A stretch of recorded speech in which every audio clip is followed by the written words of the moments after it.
اب مہر میں دو بے اعتدالیاں، ایک بے اعتدالی تو یہ ہے کہ بعض لوگ مہر بہت زیادہ رکھ دیتے ہیں. حضرت عمر رضی اللہ عنہ اپنے زمانے میں اس پہ کافی وہ کیا تھا، لا تغالوا فی المہر، بھائی بہت مہنگے مہر نہ کرو. اس کی وجہ یہ ہے کہ یہ شادی کی بنیاد سادگی پر ہے. اس کی ایک وجہ اور بھی ہے. ایک وجہ مہر کم دینا اس لیے کہ عورت کی بے وقتی، اور اس کا وہ ہمارے ہندو معاشرے کا اثر ہے کہ چونکہ ہم لوگ کے آباء و اجداد ہندو تھے، ہم ہندوؤں کے ساتھ جو پاکستان، ہندوستان، بنگلہ دیش والے ہیں وہ رہے ہیں اتنی صدی، تو وہ ہندوؤں میں چونکہ عورت کو منحوس سمجھا جاتا ہے، کمتر سمجھا جاتا ہے، جو ایک جاہلی معاشرے کی علامت ہے. ایک بچی ہے، وہ یہ پوچھتی ہیں کہ میں اے لیول کی اسٹوڈنٹ ہوں اور اب میں فردر اسٹڈی کرنا چاہتی ہوں، یونیورسٹی جانا ہے اور ڈاکٹر بننا ہے، لیکن گھر والے کہتے ہیں کہ بھائی ڈاکٹر بننا ہے، یونیورسٹی جانا ہے، تو وہاں تو ماحول ایسا ہے، تو آپ کو اس سے زیادہ کچھ کرنے کی ضرورت نہیں ہے، عبادت کی، اپنی مسجد بنانے کی، مدرسہ بنانے کی، اولاد کی دین کے مطابق تربیت کرنے کی. تو پھر آپ ایسے غیر مسلم ممالک میں رہ سکتے ہیں، اور جہاں نہیں مل رہی وہاں پر نہیں رہ سکتے. پھر وہاں سے ہجرت واجب ہو جائے گی، یا اگر ہے لیکن بہت اچھا دینی ماحول نہیں ہے تو وہاں سے بھی ہجرت کرنا کسی ایسی جگہ کی طرف جہاں دینی ماحول ہو.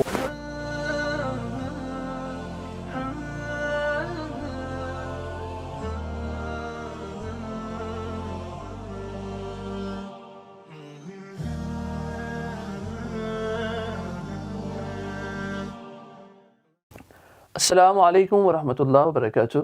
ناظرین، امید ہے آپ اس وقت ایمان صحت کی بہترین حالت میں ہوں گے. آج ہم اپنے پروگرام اسلام ایکس سوشل لائف میں ایک بار پھر سے آپ کو خوش آمدید کہتے ہیں.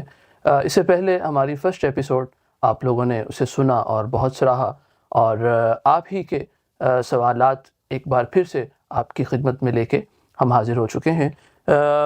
ہمارے اس پروگرام میں ان سوالات کو رکھا جاتا ہے کہ جن کا تعلق سوسائٹی کے ساتھ ہے اور جنہیں بہت بعض اوقات سینسیٹیو سمجھا جاتا ہے، اور ہم اس کے ساتھ یہ بھی کوشش کر رہے ہوتے ہیں کہ اسے کسی اوتھینٹک عالم سے، مفتی سے ہم پوچھیں اور وہ ان کے جوابات دیں. تو اس پروگرام کی وساطت سے ہمارے پاس اب یہ ایک بڑا موقع ہے کہ ہم اپنے سوالات ایسے علماء کے سامنے رکھ سکیں اور پھر ان کے جوابات کو سنا جا سکے. تو اس کے ساتھ ہی ہم اپنے پروگرام کا آغاز کرتے ہیں. حضرت مفتی صاحب، کیسے ہیں آپ؟ الحمدللہ. میں آپ کا بہت شکریہ ادا کرتا ہوں کہ ایک بار پھر سے آپ نے ہمیں موقع دیا ہے کہ ہم آپ کے سامنے اپنے ناظرین کی سوالات رکھ سکیں اور آپ ہمیں اس کے جوابات دے سکیں. بہت شکریہ مفتی صاحب. مفتی صاحب، بات یہ ہے کہ اس وقت ہمارے ہاں جہاں شادی بیاہ کے موقع پہ اور بہت سے معاملات کو دیکھا جاتا ہے، تو وہیں مہر پر بھی بہت زیادہ ڈیبیٹ ہوتی ہے. اور میں نے بعض فیملیز میں تو یہاں تک دیکھا کہ اس پہ باقاعدہ ڈیمانڈ کیا جاتا ہے کہ اس قدر مہر ہونا چاہیے، اور اس بنیاد پہ رشتہ ہوا ہوتا ہے کہ اتنا مہر ہوگا تو رشتہ ہوگا، ادروائز اس پہ آگے بات نہیں بڑھ سکتی.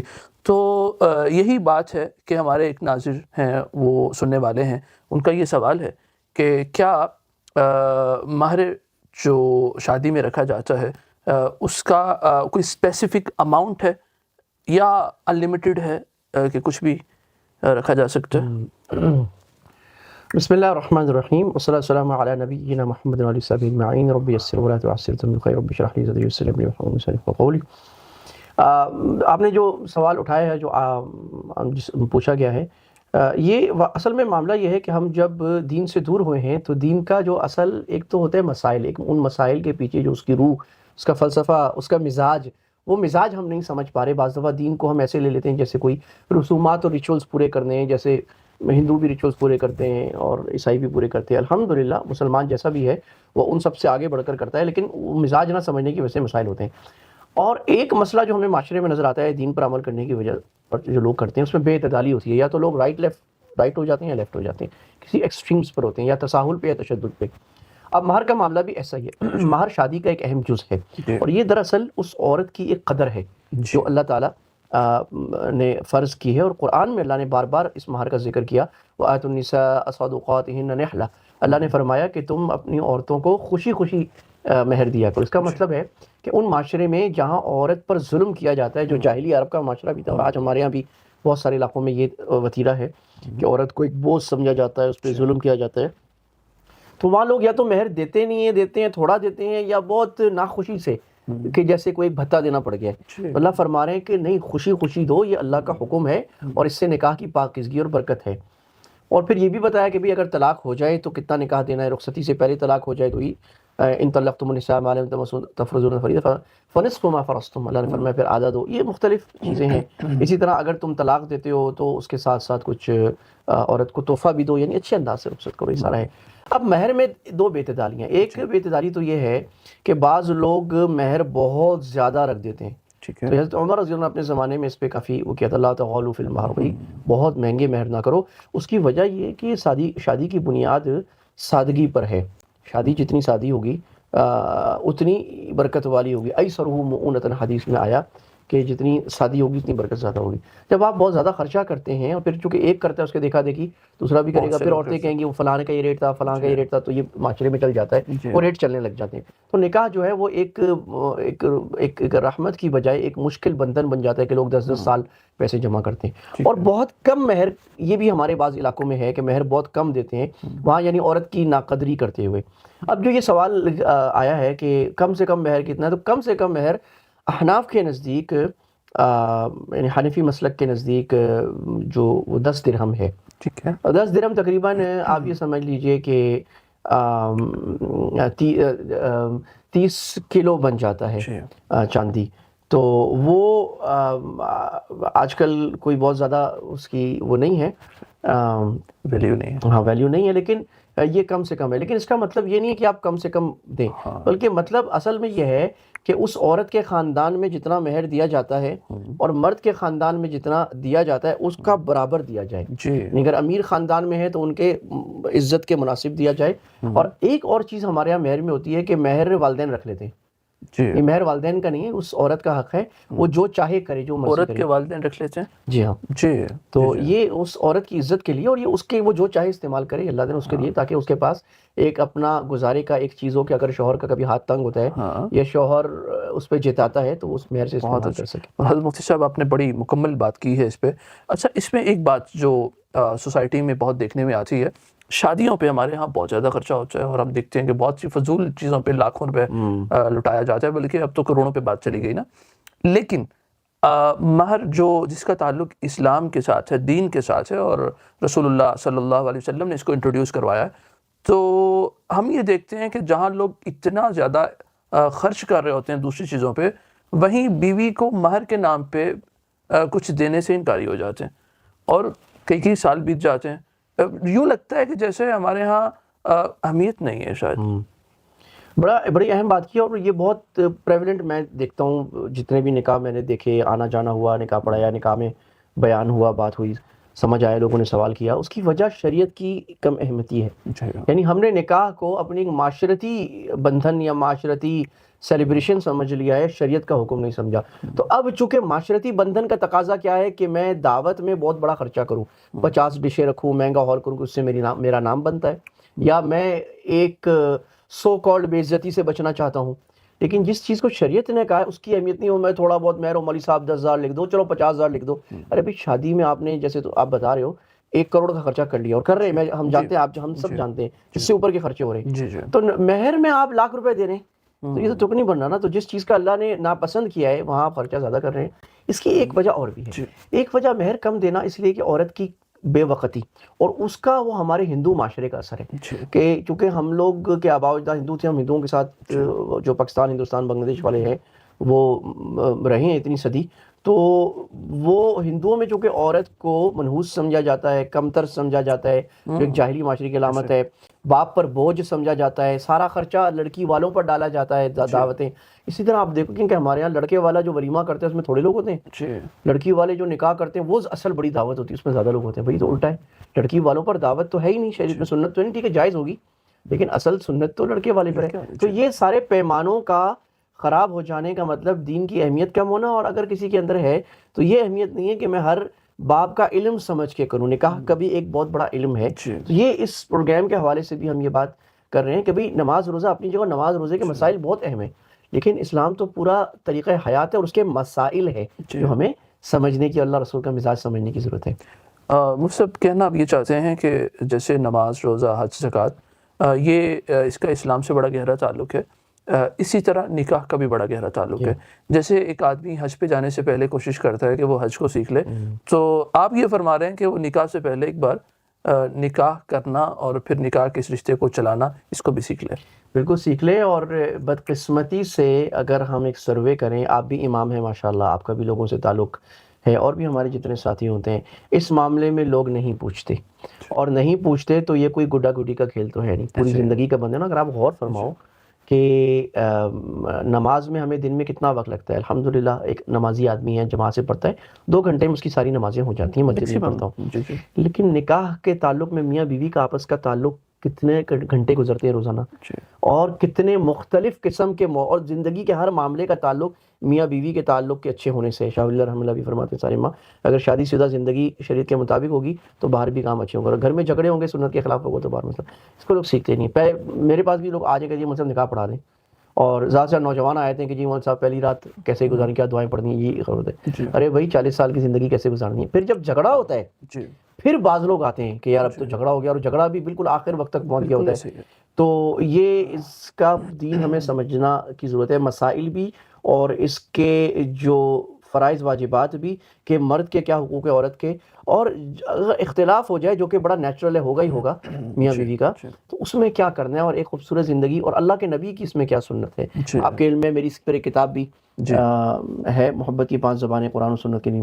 تو وہ کتاب جب میں لکھ رہا تھا, اس سے پہلے پروگرامز کیے میں نے اس موضوع پہ, پھر لوگوں سے تعلق ہوا, پھر ورکشاپس کرائیں, تو اندازہ ہوا کہ اچھے بڑے سمجھدار لوگوں کو اس موضوع کی بالکل بنیادوں کا نہیں پتا کہ میاں بیوی کے آپس میں تعلقات سنت کے, یعنی بعض لوگ تو کر رہے ہیں, سنت کے سائے میں کیسے نبھانے چاہیے. بالکل, یعنی بنیادی طور پہ ایک مسلمان باطل نخاسہ یہ نہیں جانتا کہ بیوی کے کیا رائٹس ہیں, اور بیوی نہیں جانتی کہ اس کے شوہر کے کیا رائٹس ہیں.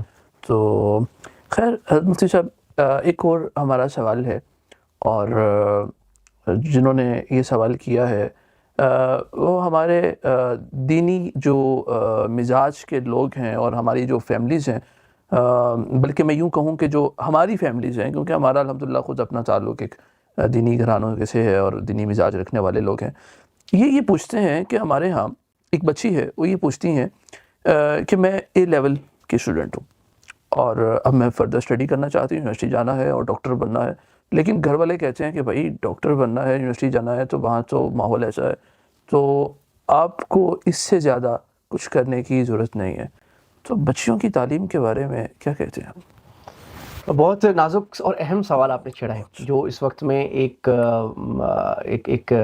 تذبذب کا بنا ہوا ہے سبب. ان گھرانوں میں جو دیندار ہیں اور جن کو دین سے تعلق نہیں ہے, وہ تو آسانی سے کہہ دیتے ہیں, اور اس میں رجحانات لوگوں کے مختلف ہیں کہ وومن ایجوکیشن کے بارے میں اسلام کیا کہتے ہیں. دیکھیں, پہلے ہمیں ایجوکیشن کے بارے میں اسلام کا نظریہ سمجھنا چاہیے, اور ایجوکیشن وداؤٹ اینی ڈسکریمنیشن, کہ اللہ کے نبی صلی اللہ علیہ وسلم جب فرما رہے طلب العلم فریضۃ علی کل مسلم, علم کا حاصل کرنا ہر مسلمان پر فرض ہے. اچھا, اس حدیث کو بھی, یا قرآن نے جہاں علم آدم الاسماء کہا, یا اقرأ بسم ربک الذی خلق کہا, یا هل يستوی الذین یعلمون والذین لا یعلمون کہا, یا والذین اوتوا العلم درجات کہا, کہ عالم اور غیر عالم برابر نہیں ہو سکتا, علم والوں کے اوپر درجے ہیں, آدم کو اللہ نے سکھایا. یہ ساری آیتیں نا قرآن کی. حدیث میں اللہ تعالیٰ, اللہ کے نبی صلی اللہ علیہ وسلم بار بار علم کے فضائل بیان کر رہے ہیں. ایک مسئلہ تو اس میں ہوتا ہے, ہمارے حضرات بات سمجھتے ہیں, اور ہم بھی طالب علمی میں ہمیں غلط فہمی تھی کہ اس علم سے ہمارا صرف قرآن و حدیث کا علم ہے.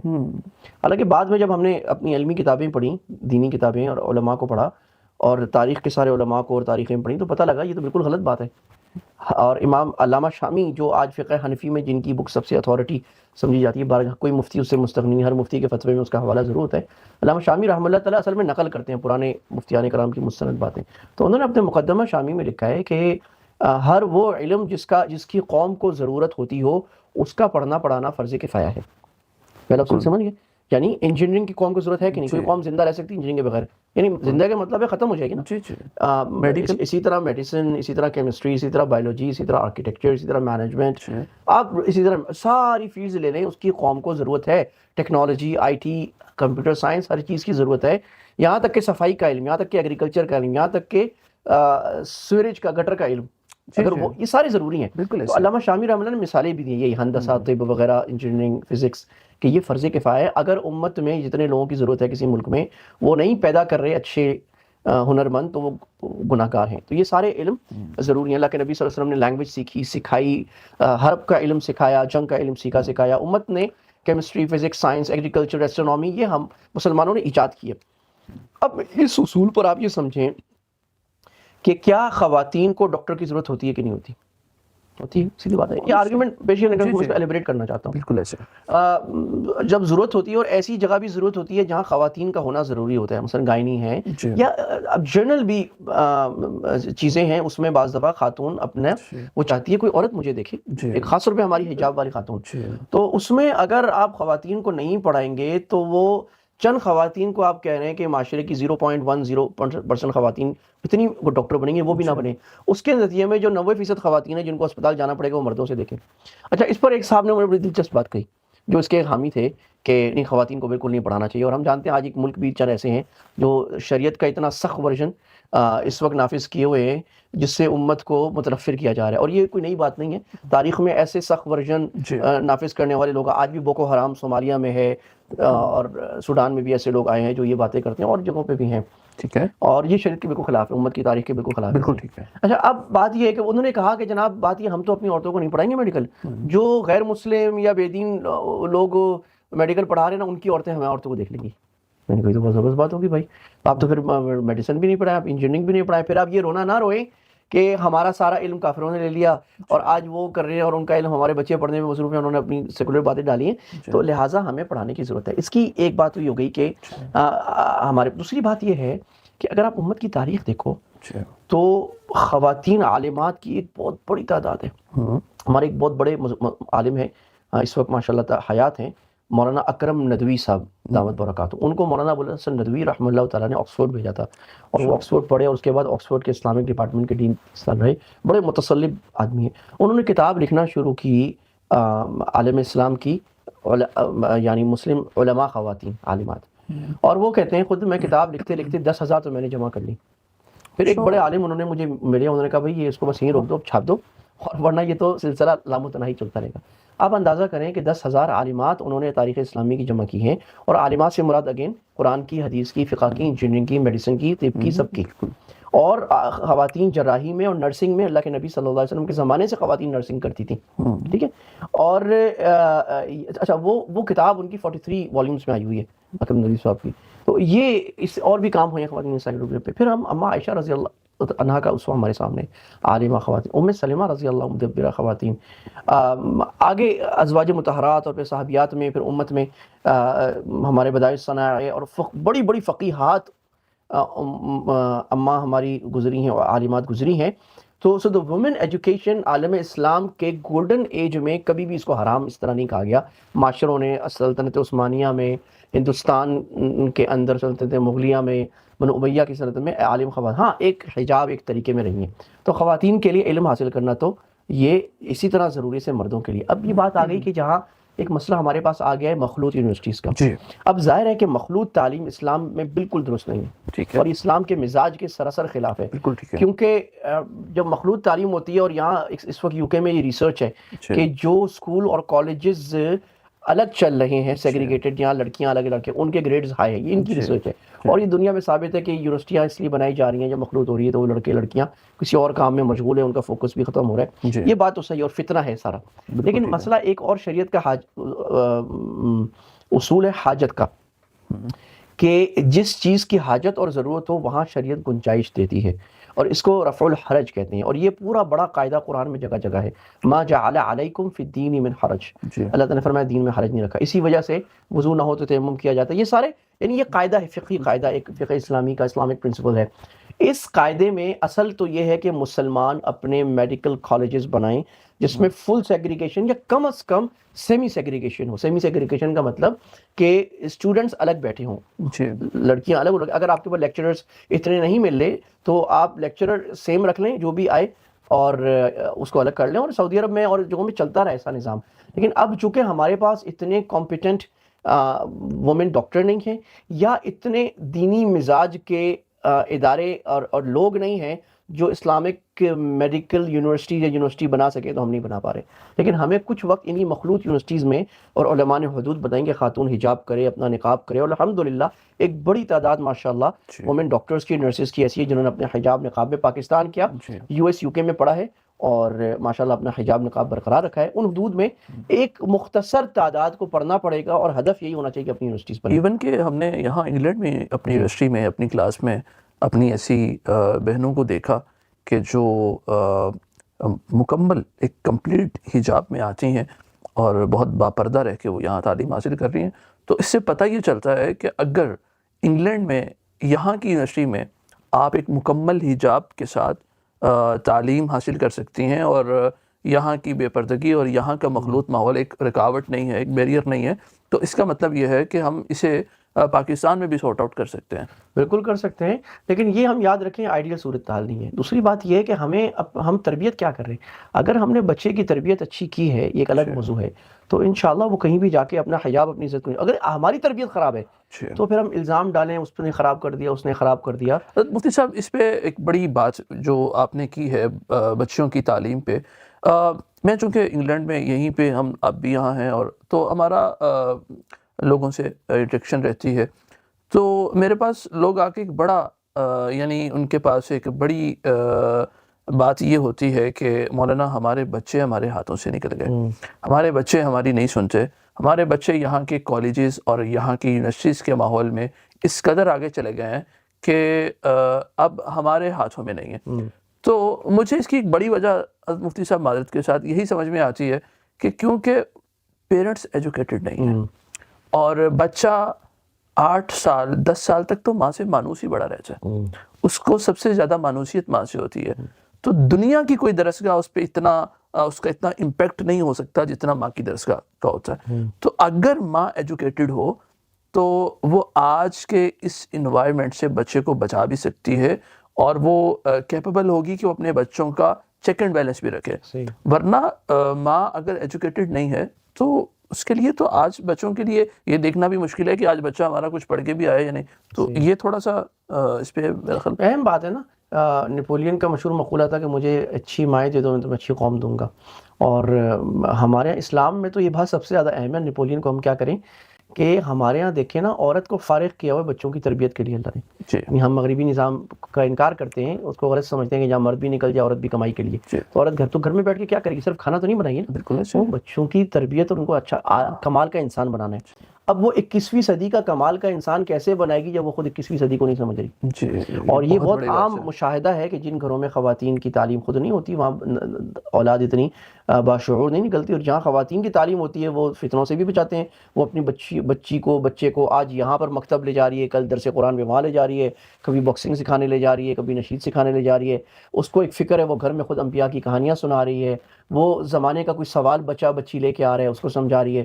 تو لہٰذا اس سال سے اپنی نسل کو بچانے کے لیے خواتین کو پڑھانا اور ان کی تعلیم، یہ تو ایک درجہ فرض کا ہے، ایک درجے کی تعلیم واجب کی ہے، ایک درجہ فرض کفایہ کا ہے جس میں ہمیں ہر ایریا میں ہر شعبے میں چند خواتین چاہیے. اور اس کے بعد پھر یہ تعلیم ایسی چیز ہے جس کو ہر جگہ اور اس کو سبب ایسے کیا جا سکتا ہے کہ آپ دیکھیں نا جو مسجد نبوی میں صحابہ اما عائشہ رضی اللہ تعالیٰ عنہا سے آ کے تعلیم حاصل کرتے ہیں. خواتین حضرت عائشہ رضی اللہ کے پاس بھی آتی ہیں، اللہ کے نبی کی یونیورسٹی ہے، ایک پوری درسگاہ بنی تھی جہاں صحابہ صفہ ہیں وہ خواتین بھی، اور اللہ کے نبی نے تعریف فرمائی نعمت النساء نساء الانصار لم یمنعهن الحیاء ان تفقهن فی الدین، کہ سب سے اچھی عورتیں انصار کی عورتیں، کہ ان کو شرم اس بات میں نہیں روکتی کہ دین میں گہری سمجھ حاصل کریں.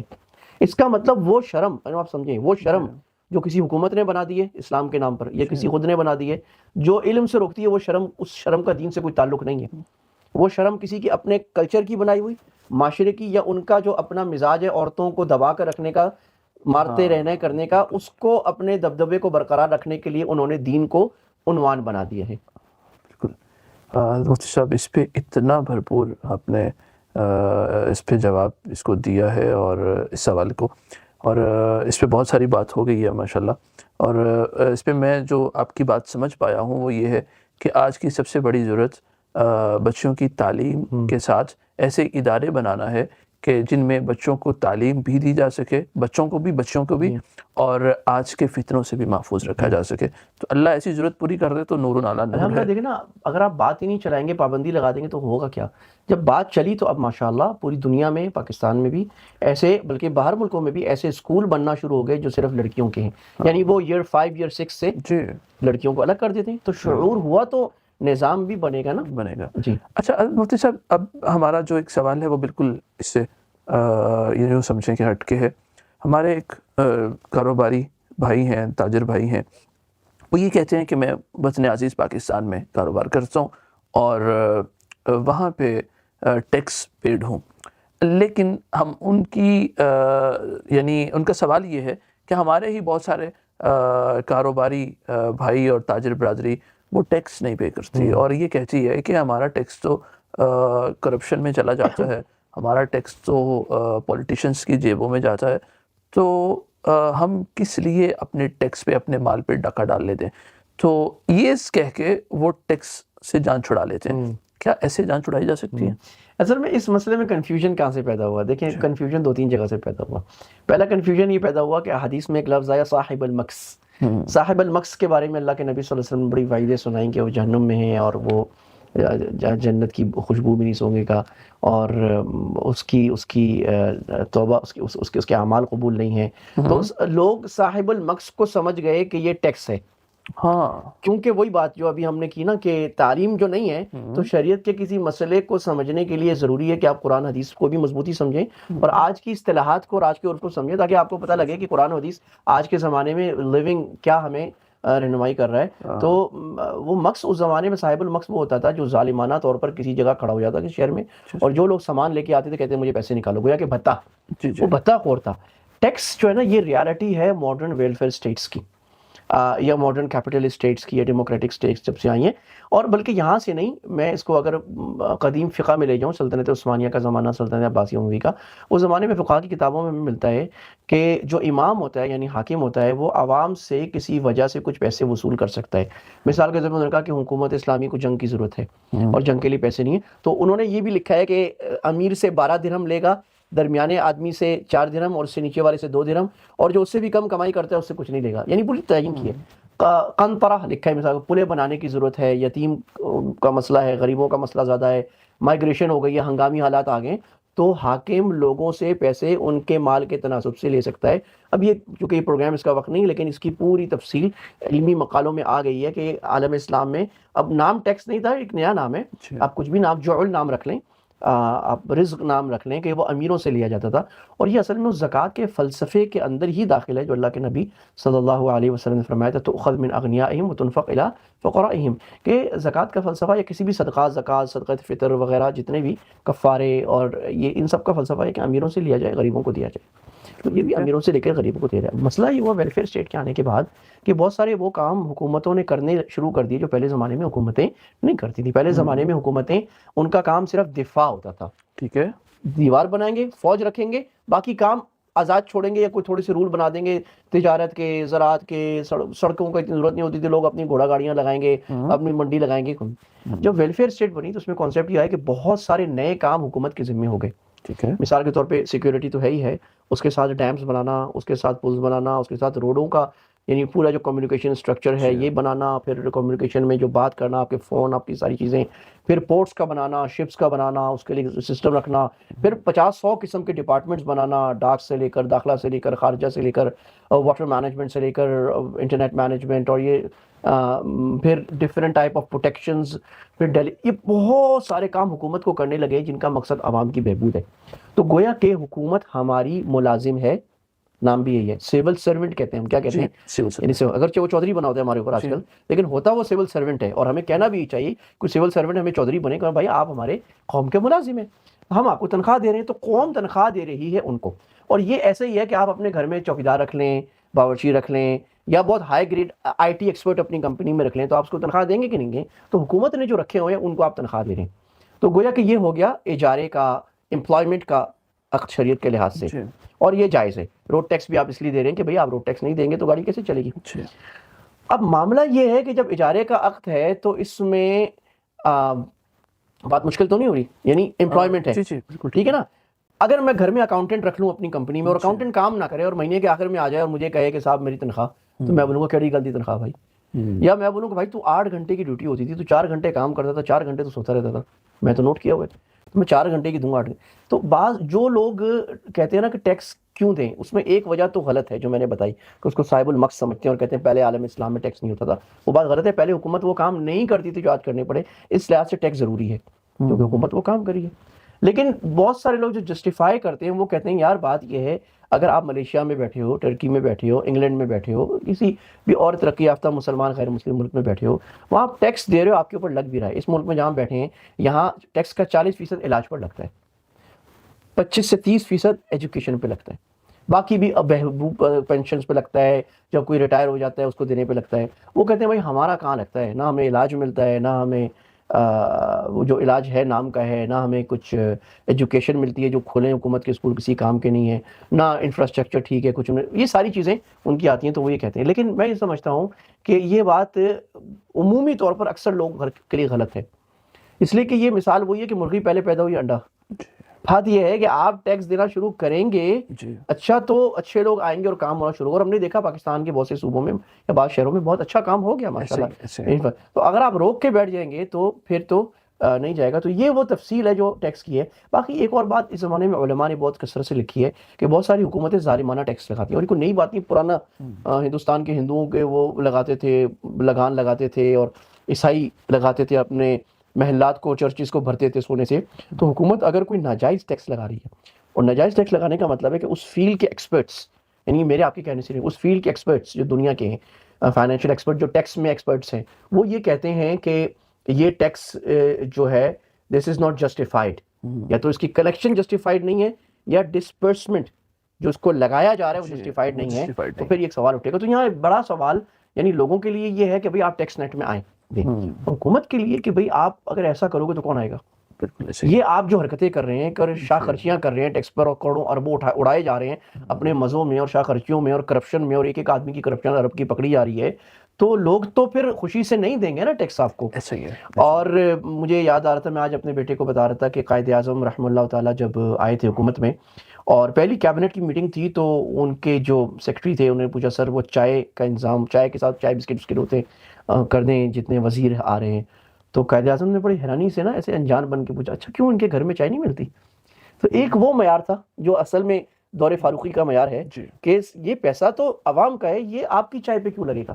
اور ایک آج جو معیار ہے کہ پیسہ کتنا بڑا ان کی سیکیورٹی، ان کی شاہ خرچیوں پہ لگ رہا ہے. تو اس پہ ہماری حکومت کو اور جتنی حکومتوں میں لوگ آ رہے ہیں کو ہوش کے ناخن لینے کی ضرورت ہے. اگر آپ اپنا یہ طریقہ لوگوں کو اپنے عمل سے نہیں دکھائیں گے، اپنی ایکسپینڈیچر سے کہ ہم فضول ایکسپینڈیچر نہیں کر رہے، اس وقت تک لوگ خوشی سے ٹیکس نیٹ میں آنے کی آمادہ نہیں ہوں گے. بالکل ایسے کہ جب تک لوگوں کو ڈر ہوگا کہ ہمارے پیسے ہمارے. تو ہم نے فقہی بات بھی کر لی، اور جو آج ایشو آ رہا ہے بہت ٹیکنیکل طریقے سے آپ نے اس کو جو ہے نا وہ آنسر کیا ماشاءاللہ. اچھا مفتی صاحب، ایک سوال جو ہمارے ایک بھائی نے کیا ہے کہ بعض علماء یہ کہتے ہیں کہ یہاں انگلینڈ میں، امریکہ میں اور سم ادر یورپین کنٹریز میں وہاں رہنا جائز نہیں ہے، وہ بلکہ یہاں تک ہے پوچھنے والے نے تو یہ کہا کہ وہ حرام کہتے ہیں. تو یہ درست ہے؟ اچھا یہ بھی ایک ذرا اہم مسئلہ ہے، اس پر میں بات اتفاق سے ابھی حضرت شیخ الاسلام مفتی تقی عثمانی صاحب ہم سب کے بڑے حضرت آئے ہوئے تھے انگلینڈ میں، اور حضرت کے 8 دن ماشاءاللہ روزانہ ہی کہیں بیان ہوا. تو حضرت کا بولٹن میں جو بیان ہو رہا تھا اس میں حضرت نے اس سوال کو اٹھا کر اس کا جواب دیا. تو حضرت نے فرمایا دیکھو بھئی اصل بات یہ ہے کہ انسان ایک تو ہے نا کہ دین کو پھیلانے کے لیے جائے تو وہ تو فرض واجب بلکہ ضروری ہے، اور اللہ کے نبی نے صحابہ کو غیر مسلم ممالک میں بھیجا دین کی دعوت کے لیے. تو وہ نیت تو آدمی کہیں بھی جا کے کرے تو وہ تو اس کے لیے ثواب ہے، کیونکہ وہ وہاں مجاہدے میں ہوگا. اور ماشاءاللہ دنیا میں بڑی جگہ پہ ایسے لوگ ہیں جو کسی چھوٹے سے مسلم کمیٹی میں ایک ہی عالم گیا، ایک ہی دائی گیا، اس نے بڑی بیچارے نے مجاہدے سے کام کیا. دوسری بات یہ حضرت نے فرمایا کہ دیکھو جی اکثر لوگ جو آج مغربی مہاما جو ڈائسپورا ہے نا اس وقت دنیا میں، وہ ڈائسپورا تقریباً 9 ملین لوگوں کا ہے. تو 9 ملین کو آپ واپس تو نہیں بھیج سکتے نا، ظاہر ہے. تو وہ آئے ہیں معاش کے لیے. اب حضرت ہمارے کمائی کے لیے اپنے ملک کو چھوڑ کر دوسرے ملک جانے کا کیا حکم ہے؟ تو حضرت فرمایا جائز ہے. پہلی بات قرآن بھی یہ کہتا ہے کہ جائز ہے، کہ اللہ تعالیٰ قرآن مجید میں فرماتے ہیں کہ هو الذی جعل لکم الارض ذلولا فامشوا فی مناکبها وکلوا من رزقہ، اللہ نے تمہارے لیے زمین کو تابع بنایا تو زمین میں چلو پھرو اور زمین کے رزق سے جہاں سے چاہو کھاؤ. تو اس کا مطلب ہے دنیا میں کہیں سے معاش لینا جائز ہے. حدیث میں اللہ کے نبی صلی اللہ علیہ وسلم سے حضرت نے استشہاد اس بات پر کیا کہ جب مکہ میں مسلمانوں کو ستایا جا رہا تھا، مارا جا رہا تھا، تو اللہ کے نبی صلی اللہ علیہ وسلم نے انہیں کہاں بھیجا تھا؟ حبشہ بھیجا تھا. اور حبشہ غیر مسلم ملک ہے، تو اس لیے غیر مسلم ملک میں جا کر رہنے کی اجازت ہے. اس کے علاوہ اور بھی قرآن حدیث کے دلائل ہیں، لیکن اس کی کچھ شرائط ہیں. شرائط یہ ہیں کہ آپ جس غیر مسلم میں رہ رہے ہیں وہاں اپنے دین کے جو شاعر ہیں، بڑے بڑی اعمال اور عبادات ہیں، وہ کرنے پر آپ کو آزادی ہو. اگر وہ کرنے پر آزادی نہیں ہوگی تو قرآن ہی کی دوسری آیت ہے جس میں جن لوگوں نے ہجرت نہیں کی تھی ان پر وعید آئی تھی کہ ان سے جب کہا جائے گا قیامت میں کہ تم نے ہجرت کی مکہ سے مدینہ، کیونکہ وہ ایک ہی ہجرت تھی شریعت میں جو فرض تھی، اس کے بعد فرض ہجرت کوئی نہیں، واجب ہجرت ہے. تو وہ کہیں گے قالوا كنا مستضعفین فی الارض، ہم تو کمزور تھے اس لیے ہم مکہ سے نہیں نکلے. تو اللہ سبحانہ و تعالیٰ جواب دیں گے الم تکن ارض اللہ واسعۃ فتہاجروا فیہا، الم تکن ارض اللہ واسعۃ فتہاجروا فیہا، کیا اللہ کی زمین واسع نہیں تھی کہ تم کہیں اور ہجرت کر جاتے؟ فاولئک مأواہم جہنم، ایسے لوگ ان کی جگہ جہنم ہے، وسعت مصیرہ، اور بہت ہی برا ٹھکانہ رہنے کا. اسی پر وہ حدیث ہے جس پر ایک اشکال ہوتا ہے جو آپ نے ذکر کیا کہ اللہ کے نبی صلی اللہ علیہ وسلم نے فرمایا کہ من سکن بین ظاہر الکفار فانا بریء منہ، جو کافروں کے بیچ میں رہے گا یا بین المشرکین، مشرکوں کے درمیان، تو میں بری ہوں. یہ بہت خطرناک بات ہے کہ میں بری. تو اس کا مطلب دیکھیں اب یہیں پر ہمیں فقہا کی ضرورت پڑتی ہے کہ محدثین حدیث پیش کر دیتے ہیں، مفسرین اہل قرآن آیت پیش کرتے ہیں، فقہا جو ہیں اس سے مسئلہ نکالتے ہیں، جیسے لائرز ہوتے ہیں تو امت کے ان کی رحمت ہے. انہوں نے کہا دیکھو ان ساری احادیث و آیت کو ملانے کا مطلب وہی ہے جو میں نے عرض کیا کہ جہاں آپ کو آزادی مل رہی ہے عبادت کی، اپنی مسجد بنانے کی، مدرسہ بنانے کی، اولاد کی دین کے مطابق تربیت کرنے کی، تو پھر آپ ایسے غیر مسلم ممالک میں رہ سکتے ہیں. اور جہاں نہیں مل رہی وہاں پر نہیں رہ سکتے، پھر وہاں سے ہجرت واجب ہو جائے گی. یا اگر ہے لیکن بہت اچھا دینی ماحول نہیں ہے تو وہاں سے بھی ہجرت کرنا کسی ایسی جگہ کی طرف جہاں دینی ماحول ہو. جیسے میں ایک مرتبہ حضرت شیخ الاسلام دامت برکاتہم مفتی تقی اسماعیل خدمت صاحب، تو ناروے سے خاتون کا فون آیا، وہ ناروے کے کسی پتہ نہیں گاؤں میں رہتی ہوں گی کہاں، ایک جہاں مسلمانوں کا نظام بڑا، انہوں نے کہا مجھے خوف ہے یہاں مسلمانوں کے نظام، سسٹم، مکتب، مدرسہ، مسجد بہت نہیں ہے ہمارے پاس، تو مجھے خطرہ ہے کہ میرے بچے ان کی دینی تربیت بہت خراب ہو جائے گی. تو حضرت نے فرمایا کہ اگر واقعی ایسی بات ہے اور کوشش کے باوجود بھی آپ کو وہاں دینی ماحول نہیں مل رہا تو پھر آپ کے لیے ضروری ہے کہ آپ وہاں سے کسی یا تو اسلامی ملک میں ہجرت کر جائیں یا کسی ایسے غیر مسلم ملک میں جہاں پر مسلمانوں کا نظام، مدرسے، مکاتب، علماء، ایک مساجد کا ماحول ہو. تو یہ وہ بات ہے جس کو ہمیں سمجھنی. ایک بات آخری اور اس میں وہ یہ ہے کہ پہلے جو کانسیپٹ ہمیں لوگوں کو جو مغالطہ لگتا ہے وہ فقہ کی کتابوں کی اصطلاح سے لگتا ہے جی. اور فقہ کی کتابوں میں ایک اصطلاح لکھی ہوتی ہے دار الحرب دار الاسلام. تو وہاں یہ لکھا ہوا ہے کہ جو دار الحرب میں رہے گا وہ اس کا مسلمانوں سے کوئی تعلق نہیں ہے، اور دار الحرب میں مستقل یہ بہت ٹیکنیکل بات ہے جی جی. اب اس میں سمجھنے کی ضرورت ہے کہ دار الحرب اور دار الاسلام کا جو لفظ ہے یہ قرآن حدیث میں نہیں آیا، یہ فقہا نے اپنے زمانے سے نکالا ہے اور وہ زمانے کی ریالٹی تھی. تو that's why it's very necessary to understand the reality of times. فقہا کا مستقل اصول ہے زمانہ تبدیل ہونے سے، حالات تبدیل ہونے سے، انسان تبدیل ہونے سے بعض دفعہ فقہی مسئلہ جو اجتہادی ہوتا ہے وہ تبدیل ہو جاتا ہے. تو اس زمانے میں یا تو اسلامی ملک تھا یا کافر ملک تھا، اور کافر ملک میں مسلمانوں کو عبادت کی اپنے شاعر کرنے کی اجازت، تجارت چلتی تھی لیکن وہاں اس کی اجازت نہیں تھی تم اپنی مسجدیں بناؤ، مدرسے بناؤ. اسی لیے اور وہ مسلمانوں سے مستقل لڑائی لگی رہتی تھی، دشمنی، جیسے اسرائیل ہے. تو ایسے ملکوں کے بارے میں وہ اس وقت فقہا کا اتفاق اکثر کا ہوتا تھا کہ نہیں رہو. جب یہ نئی ریالٹی آئی، نیشن سٹیٹس آئیں، اور نیشن سٹیٹس میں ہمارے پاس سیکولر سٹیٹس آ گئیں جو کہتی تھی کہ جی مذہب سے ہمارا تعلق نہیں ہے، اور ان میں بہت ساری سیکولر سٹیٹس نے بڑی آزادی دے دی کہ جی آپ کرسچن ہو، یہودی ہو، مسلمان ہو، ہندو، آپ کو اپنا مذہب پریکٹس کرنا ہے آپ کرو، ہم کچھ نہیں کہتے آپ کو. تو اس پر مفتی کفایت اللہ صاحب رحمہ اللہ تعالیٰ جو مفتی اعظم ہند تھے ہندوستان میں، ان کا اور پھر عربوں میں اور حضرات کا یوسف قرضاوی رحمہ اللہ اور حضرات نے بھی فتویٰ دیا کہ بھئی حالات تبدیل ہو گئے. اب ایک نئی اصطلاح ہمارے پاس آ گئی دار الامن، وہ ملک جو مسلمان بھی ہے، غیر مسلم ہے لیکن وہاں مسلمانوں کو امن ہے تو وہاں رہنا بھی جائز ہے. بالکل ٹھیک ہے.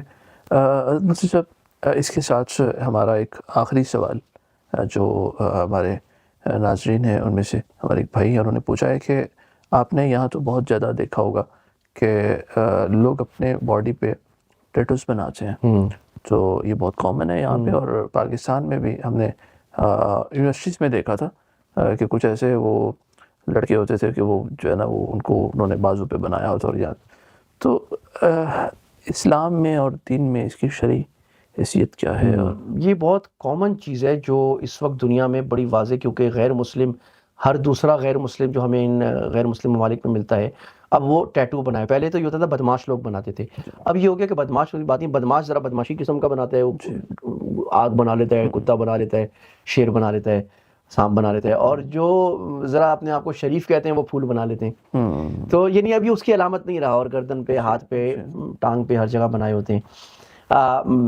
تو اور اس کی دیکھا دیکھی مسلمانوں میں بھی ہمارے بچے بچیوں میں رواج آ رہا ہے. تو اس پر تو حدیث واضح ہے اور امت کا اتفاق ہے کہ یہ حرام ہے اور گناہ کبیرہ ہے. اللہ کے نبی صلی اللہ علیہ وسلم فرمایا لعن اللہ الواشمہ والمستوشمہ. اللہ تعالیٰ نے گوندنے والی عورت اور گوندوانے والی عورت، اس کو یعنی ٹیٹو بنانے والی اور بنوانے والی عورت پر لعنت دی ہے. یعنی یہ چونکہ عورتیں زیادہ کرتی تھی اس زمانے میں، اس لیے آپ نے عورت کا لفظ کا مطلب یہ مراد نہیں کہ مردوں کے لیے نہیں، تو یہ ٹیٹو بنانا تھے. اس کی وجہ المتغیرات لخلق اللہ، اللہ کی تغیر کو، یعنی گویا کہ آپ یہ کہہ رہے ہیں کہ مجھے اللہ کی بنایا ہوا جسم پسند نہیں ہے، اس جسم میں میں کچھ اور کام کر رہا ہوں. اچھا اب یہ سمجھیں، یہ اس ٹیٹو کی بات ہے جو پرماننٹ ہوتا ہے، جو آپ یعنی چھید کر بناتے ہیں تو وہ تو حرام ہو گیا. ایک اور نیا مسئلہ آج کل آ گیا ہے کہ آرٹیفیشل ٹیٹو بنتا ہے، عارضی، کہ آپ نے عارضی ٹیٹو لگایا. بہت اچھا کہ آپ نے بات کر لی، میں اسی طرف آ رہا تھا. اچھا جی جی تو وہ ہے کہ عارضی ٹیٹو لگا لیتے ہیں. بہت سے لوگ کو کسی ڈرامے میں، فلم میں جانا اس کے لیے بناتے ہیں، بہت سے لوگ کسی پارٹی کے لیے بنا لیتے ہیں، اس کو اتار لیتے ہیں. تو اس پر علماء کے، اس پر بھی اب ماڈرن جو اس زمانے کے مفتیان کرام انہوں نے بات کی، اس کا کیا حکم ہے. تو یہ ویسا حرام تو نہیں ہے جیسا حرام وہ ٹیٹو ہے، لیکن اس کو مکروہ کہا جائے گا. مکروہ اس لیے کہ یہ گویا کہ ایک حرام چیز سے مشابہت اختیار کر رہے ہیں. یعنی آپ دکھا، یہ کہ وہ دیکھنے میں مشکل سے پتہ لگتا ہے، تو حرام چیز سے مشابہت جو ہے وہ بھی مکروہ ہے، لہٰذا یہ بھی نہیں کرنا چاہیے اور سخت ناپسندیدہ ہے اس طرح کا ٹیٹو بنانا بھی. بالکل ٹھیک ہے. جی مفتی صاحب بہت شکریہ، آپ نے ہمارے سوالات کو بہت بھرپور طریقے سے سنا بھی، اور ایک بڑا زبردست انداز سے ان کو جواب بھی دیا ہے. اور باوجود یہ کہ اس میں کچھ سوالات بہت حساس تھے، اور لیکن آپ نے بہت اچھے سے ان کو اور بڑے ٹیکنیکل طریقے سے ان کو جو ہے نا وہ آنسر کیا. ناظرین، اس کے ساتھ ہی ہمارا پروگرام ختم ہوا. اور اگر آپ لوگ کچھ سوالات کرنا چاہتے ہیں اور آپ کے ذہن میں کچھ سوالات ہیں، تو آپ ہمارے اسی پروگرام کے کمنٹ باکس میں اپنے سوالات رکھ سکتے ہیں. ہمارے اس پروگرام کی ٹیم وہ سوالات ہمارے سامنے رکھے گی، اور انشاءاللہ ہم اپنے آنے والے پروگرامز میں ان کو ڈسکس کر سکتے ہیں. جزاک اللہ.